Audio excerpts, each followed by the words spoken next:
What's up, everyone? I am Wink, and this is Scream Cheese. Today, I'm going to be talking about Frogman, directed by Anthony Cousins, starring Nathan Timoshuk, Benny Barrett, and Chelsea Grant. Three friends in search of the Loveland Frogman finds out that he is more than just a local legend. Kills didn't watch this one. He'll be back on the next review.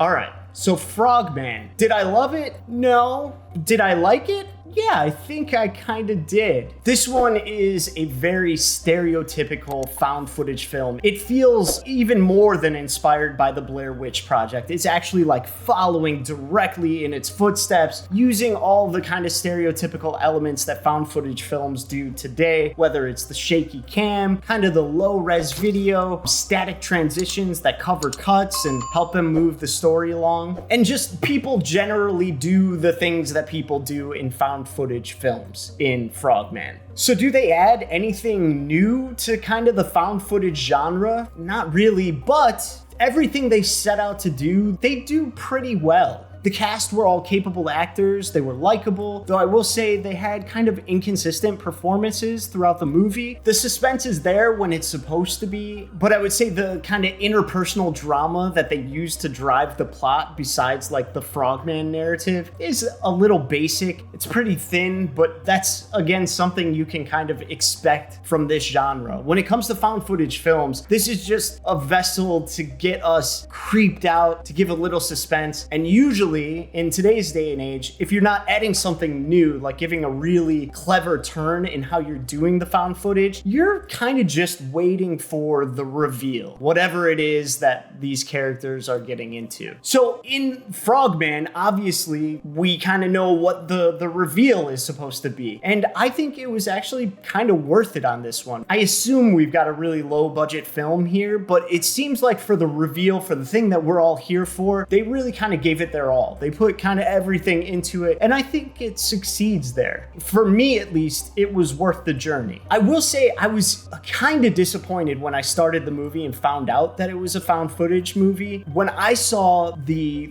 cover artwork, like the poster, it kind of excited my imagination. I thought that this could be something really new and really unique. And then I read just part of a review and I was like super excited about it. And then when I started it, I saw exactly what it was going to be. But once I accepted that, I was like, all right, well, let's do this. I actually love found footage films, so I was all about it. Along with like the shaky cam and the low res stuff, there were other production elements that were like a little bit bothersome. I was watching the film with headphones in, and I sometimes couldn't hear what the characters were saying over the music that I imagine was probably added in post, particularly when they're in the car talking with each other. It almost felt like whoever was editing wanted me to hear the music. It's almost like they were sharing their music and it was actually taking away rather than adding to the ambiance that I assume they were going for.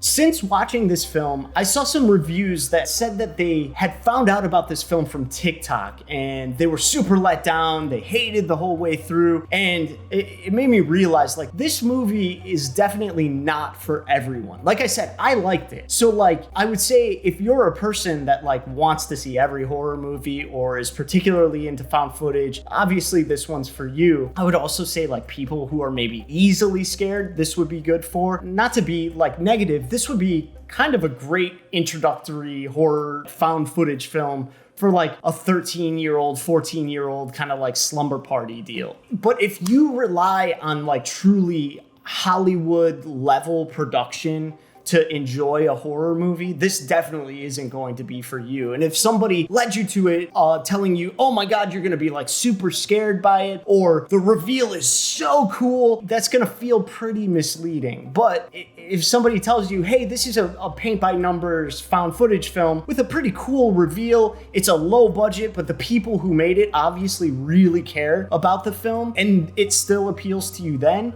this is probably the film for you. So in the end, I would give Frogman a 5. I think that it's a perfectly fine entry into horror and found footage, and I would be excited to see what the director and the production crew would do with a bigger budget, but it certainly doesn't add anything new. This is a paint by numbers, following the footsteps of kind of every other found footage film, but it does explore a really cool concept. It does have some really cool payoff. It's got some gross stuff. It's got some really cool design stuff, and I think it's definitely worth the watch. So let me know what you thought of Frogman in the comments section below. Also, let me know of any horror movies you think that I need to watch, and then we will see you next time. Peace out, cheesers.